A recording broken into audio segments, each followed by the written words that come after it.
8 محرم الحرام ہے، 9 اور 10 اور 11۔ 10ویں محرم جو ہے یہ انتہائی اہم تاریخ ہے، اس کو اصطلاح میں عاشورہ کہتے ہیں۔ عاشورہ یعنی 10واں دن جو محرم کا ہے، ابتدا سے لے کر حضرت آدم علیہ السلام سے لے کر آج تک اس کو عاشورہ کہتے ہیں۔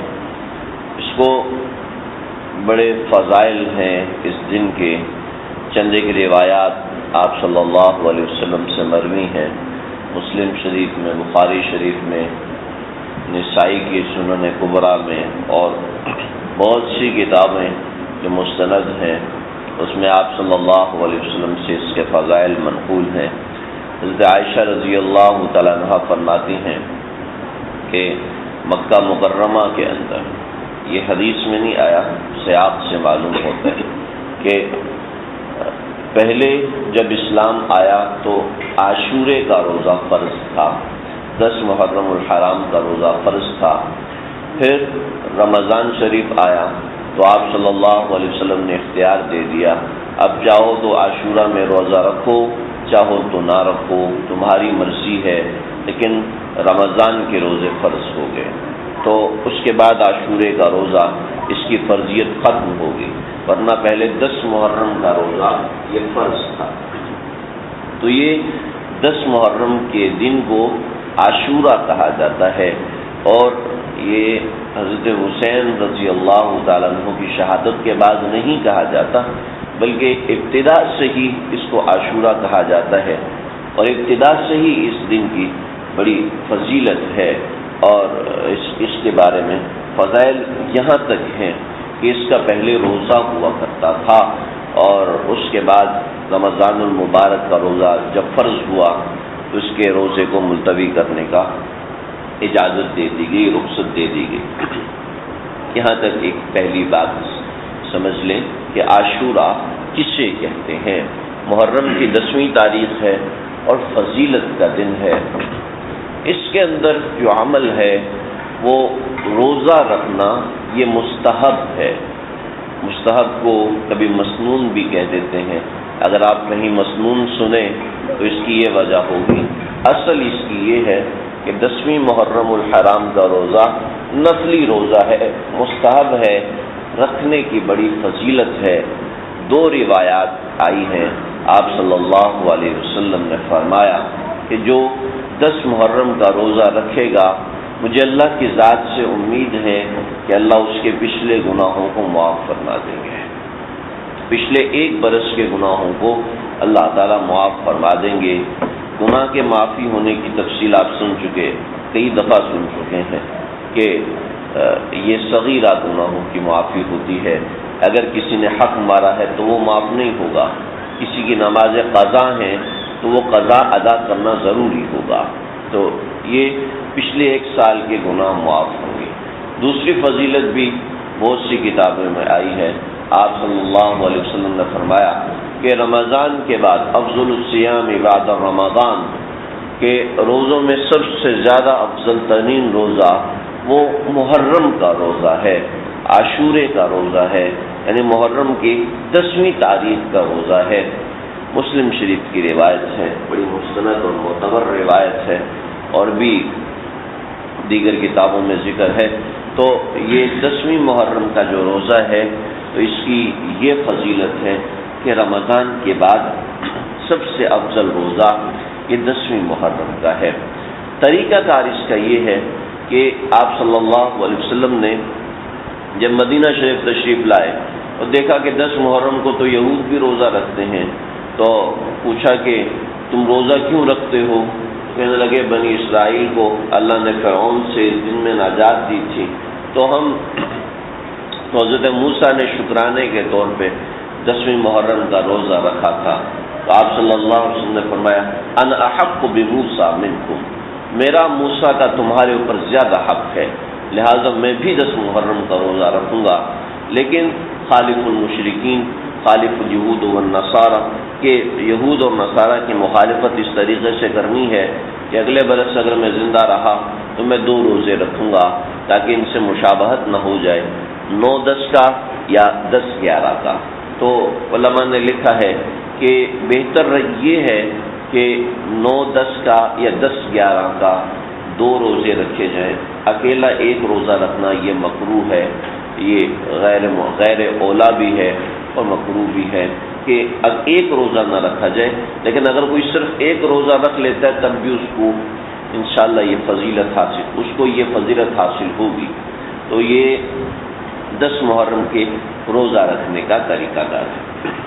اس کے اندر بہت سی باتیں ہیں. لوگ کہتے ہیں آدم علیہ السلام 10ویں محرم کو آسمان سے نیچے اترے تھے. حضرت ابراہیم علیہ السلام کو آگ میں ڈالا گیا تھا تو وہ ٹھنڈی ہو گئی تھی، تو یہ تاریخ جو ہے وہ 10 محرم کی تھی. حضرت نوح علیہ السلام کی کشتی جو پانی سے پار لگی تھی تو وہ یہ 10 محرم کی تاریخ تھی. تو ایسا کچھ نہیں ہے، ایسا کسی روایت میں نہیں ملتا، کہیں صراحتاً یا کہیں ضعیف روایت میں ایسا نہیں ہے. البتہ بنی اسرائیل کو جو فرعون سے نجات ملی تھی تو یہ 10 محرم کو ملی تھی. اس کے اندر بس 2 عمل ہیں عاشورے کے اندر. ایک عمل تو میں عرض کر چکا ہوں کہ روزہ رکھنا، یہ دونوں مسنون اعمال نہیں ہے بھائی، بس اچھے اعمال، یعنی کہ ان اعمال کو پسند کیا گیا ہے. پسند ہونے کا مطلب یہ نہیں کہ مسنون بھی ہوں گے. ایک تو یہ ہے کہ روزہ رکھا جائے اس دن کے اندر، اور دوسرا عمل ایک ضعیف روایت میں آیا ہے، تھوڑی کمزور روایت ہے. اس میں آیا ہے کہ جو 10 محرم کو اپنے اہل و عیال پر کھانے کی وسعت کرتا ہے تو اللہ تعالیٰ سارا سال اس کے رزق میں وسعت کرتے ہیں. تو جو گھر والوں پر فراخی کرتا ہے اللہ سارا سال اس کے اوپر فراخی کرتے ہیں. یہ کوئی مضبوط اور مستند روایت نہیں ہے، لیکن جو فضیلت آئی ہے تو فضیلت کے اندر ایسی حدیث بھی چل جاتی ہے.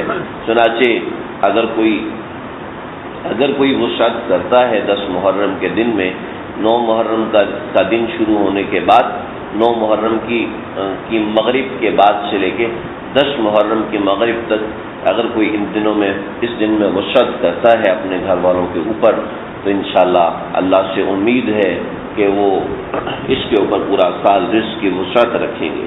تو اس کا بھی کوشش کر کے اہتمام کریں. تو عاشورہ میں 2 کام ہوگی.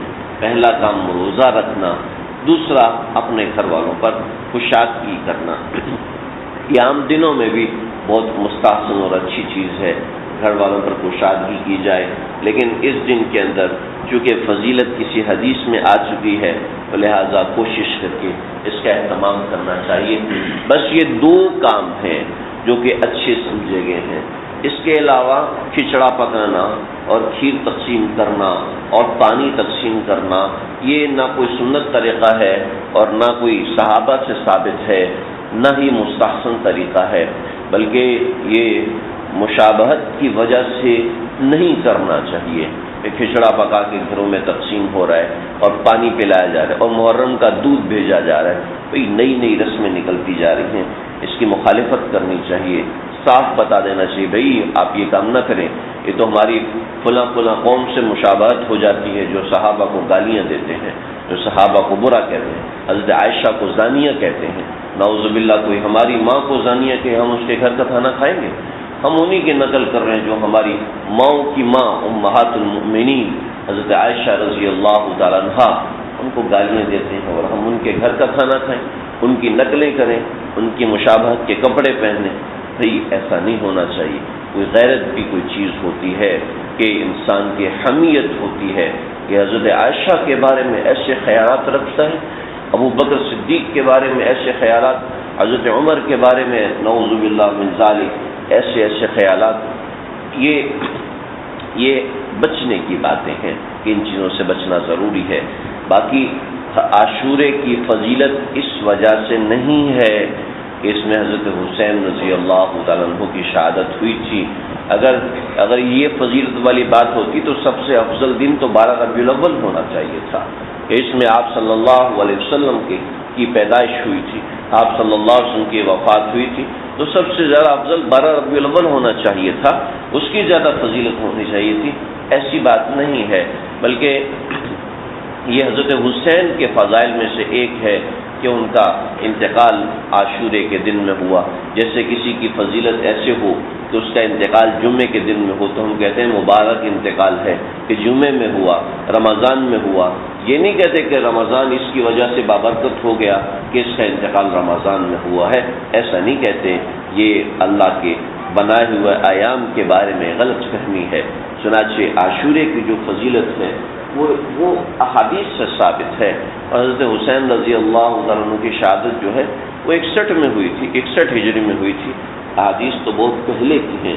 چنانچہ اس دن کے اندر جو اعمال ہیں وہ میں دوبارہ خلاصتاً عرض کر دیتا ہوں کہ یہ فضیلت کا دن ہے اور اس کے روزے کی فضیلت ایسی ہے کہ رمضان کے بعد افضل ترین روزہ یہ ہے. پھر اس کے اندر جو غلط فہمیاں ہیں وہ یہ سمجھی جاتی ہیں حضرت ابراہیم کو نجات جو آگ سے ملی تھی عاشورے کے دن میں ملی تھی، حضرت نوح علیہ السلام کی کشتی جو پار لگی تھی عاشورے کے دن میں لگی تھی. تو یہ سب غلط فہمیاں ہیں.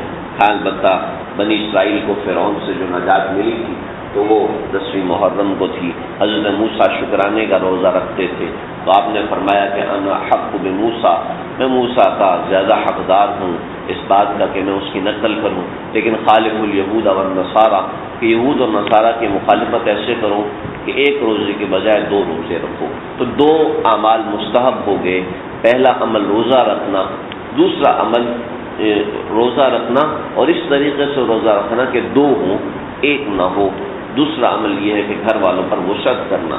اور پھر اس میں جو بدعتیں ہوتی ہیں کہ کھیر تقسیم ہو رہی ہے اور یہ چیز اس کی مخالفت کرنی چاہیے. یہ اس وقت ذمہ داری ہے کہ اس کی مخالفت کرے اور منع کرے کہ بھئی ہم ایسی قوم کی مشابہت کیوں اختیار کریں، ہم ایسی قوم کے پیچھے کیوں لگیں جو ہمارے صحابہ کو، جو ہمارے دین کی بنیاد کو برا بھلا کہتے ہیں، جو ہمارے دین کے بارے میں ہی مخالفین ہیں. ہاں پیار محبت سے سمجھانا چاہیے. کہ دوسرا یہ ہے کہ ان کے سبیلوں میں شرکت کرنا اور ایسی چیز سے خاص طور پہ اپنے آپ کو بچانے کا اہتمام کرنا چاہیے.